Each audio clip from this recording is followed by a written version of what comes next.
What's going on, guys? Boss6 here, back to a video, and today I'm here to give you guys yet another edition of the rapid fire album reviews.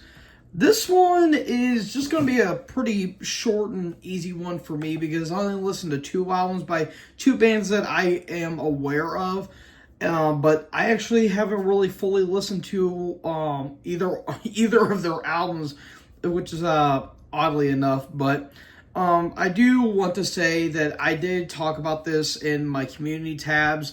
I do apologize that the videos have been very slow lately. Like, they've been taking forever just to upload. The internet at my place right now has been pretty bad lately because we've been getting a lot of bad weather, especially with the rain and the storm and all that stuff. So kind of bear with me on that one. But hopefully, since this is going to be a bit of a shorter review, hopefully it'll be up quicker. But who knows? Who really knows at this point? Because when I did my WASP ranking, that thing didn't get done, didn't fully get done uploading until about midnight, which is pretty fucking ridiculous. And my last video that I did yesterday, that didn't get done until about like 9:30, 10 o'clock at night, and I recorded that damn thing around 3:30. So, yeah, internet issues have been a pain in the ass. But hopefully I'll be able to get this one done out of the way, and with my rambling aside, let's get into these albums. So again, only doing two bands today because there wasn't really any other albums that really stuck out to me, but decided to listen to these two. And the first one I'm going to be talking is the newest one from Arch Enemy, Blood Dynasty.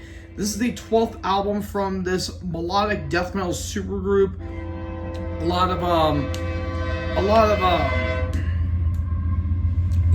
members from lots of different bands that I'm not really going to list here, but this band really came up from the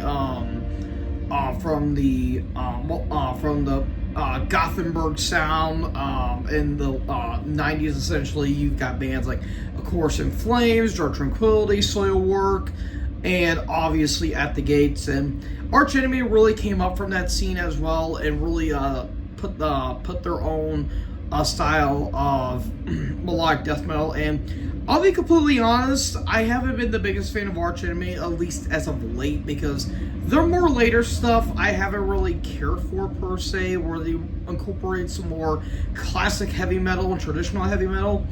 It's not that it's entirely bad, it's just, to me, it doesn't sound inspired in a way. And I love Michael Lamont to death. That dude can write riffs like no one, but lately, it's been kind of like he's been repeating himself a lot, but, you know, any other guitarist is really going to do that, but, yeah, it's been a little more noticeable lately. But they made a new album that came out on the 28th, that came out on Friday on Century Media Records, and, yeah, let's just get into it. So we kick off with the opening track, Dream Stealer, which I believe was one of the first singles that they put out. And right from the opening, it's thrash-oriented. There's like some nice fast picking going on, which I think is really damn cool. Nice epic chorus. And there's some like priest-like solos, like mainly like Firepower and Invincible Shield levels of Judas Priest-like solos, which I think is really cool. That song in particular, though, the vocalist Alyssa is growling her guts out. Like, she has a really nice growl and a nice roar, which I think is really, really, really good. And you also get some, like, those more faster picking moments, especially on Don't Look Down in particular, and especially Liars and Thieves. That's got more of a Priest vibe, which I think is really unique. But you get some more, like, classic melodic death metal moments, like Illuminate the Path, March of the Miscreants, and I will probably say the title track as well, which I thought is really cool. Like, March of the Miscreants feels like a Carcass song, which I think is pretty unique. And then A Million Suns has a more symphonic elements to it, which I think is a little interesting to say the least. And Paper Tiger has some really catchy leads as well. The main complaints I have with this album is that it sounds like the songs are a little thrown together. They do sound a little similar. They do sound like they are blended. So it does kind of create a little bit of kind of like AC/DC syndrome, where it kind of sounds a little too similar for my liking.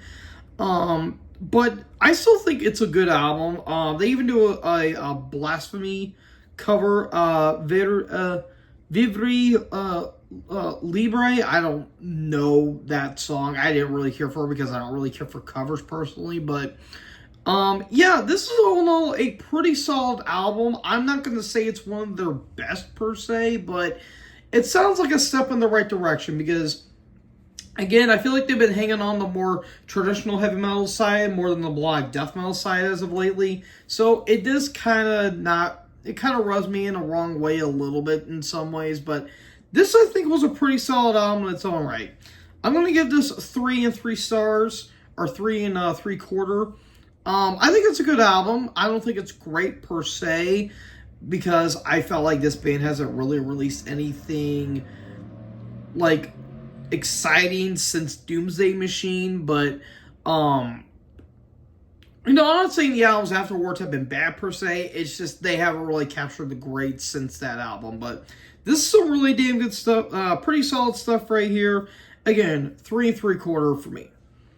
And then finally, the last one I'm going to be talking about is Teitanblood from the Visceral Abyss. This is a black and death metal / war metal album from Spain. This was released on Norman and Belgium Diablo. I have no idea what that record label is, so apologies if I got that wrong. This is their 4th album overall. And as someone who is not really familiar with war metal, I don't get that genre personally. The style just doesn't do anything for me. I do like black and death metal. I do think that is a pretty fun genre to listen to. But holy Christ, this thing is just disgusting from start to finish. We kick off with the opening track, Enter the Hypogym. I think that's how you say that word. It's some kind of like mythological character of some sorts, from what I've read apparently. But right from the opening, like thrashy leads after like a nice atmospheric build. Thrashy leads. There's a little bit of an incantation vibe that I get from that song in particular. And I kind of get incantation vibes from the entire album, essentially. Like the second track, Sepulchral Carrying God. Like, that has a very incantation-like intro, but nice melodic solos. And melody is kind of the word of the day, along with, I would say, disgusting, gross, and just nasty dissonance as well, which I think is very encompassing of this band's sound, because this band is just trying to gross you out with just how dense the production is. And I love the production on this album. It's raw and very old school sounding. It's very cavernous, which I think is really cool. The title track, it has a really nice groovy bridge, very Portal-like vibes, which you listen to that band, yeah, you can get a lot of Portal vibes from this one in particular. No, never again. That is a nightmare soundscape that I don't want to listen to anytime soon, and I don't want to open my closet to see if anything is standing there. 700 Dogs from Hell, which is all in one word, which is odd to say.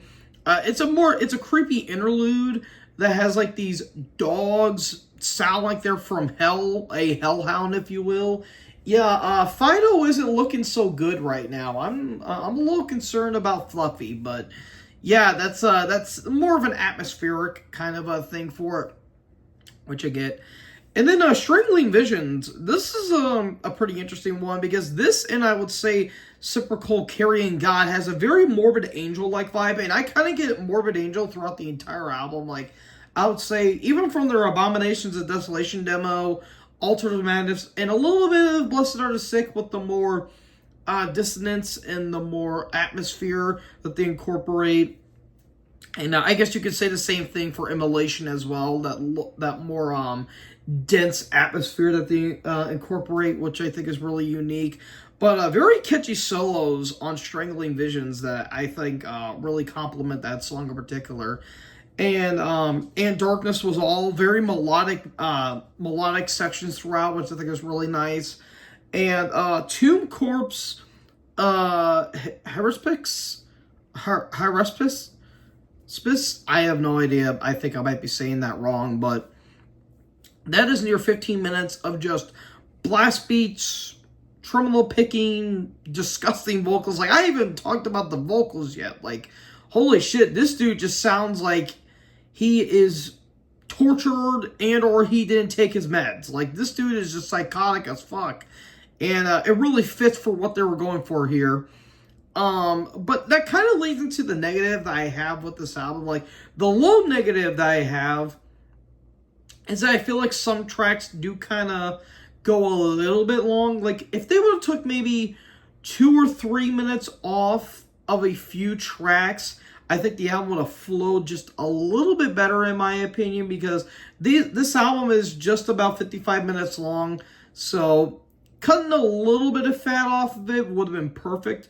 But for what we got, I think we got an album that is very effective and not makes you want to listen to this album when you're going through a walk in the park at night. That's all I'm going to say. But all in all, I'm going to give this 4 stars. This was a really damn good album. Very fun listen throughout. Again, if you just want to scare the shit out of yourself, look no further than this. So if you like bands like Portal, Immolation, Incantation, and Morbid Angel, and throw in a little bit of grindcore in there too. There's some grindy moments that really remind me of Napalm Death, and maybe to a lesser extent some Nasum. Check this album out. You'll enjoy it. All in all, 4 stars for me. So, folks, that is it for these albums. What did you guys think about these albums? Let me know in the comment section below. Make sure you guys leave a like, leave a comment, tap that big red subscribe button, and tap the bell so when I upload, you guys will be notified. Thank you guys so much for watching this video. Most importantly, join the herd. Talk guys next video. Peace out.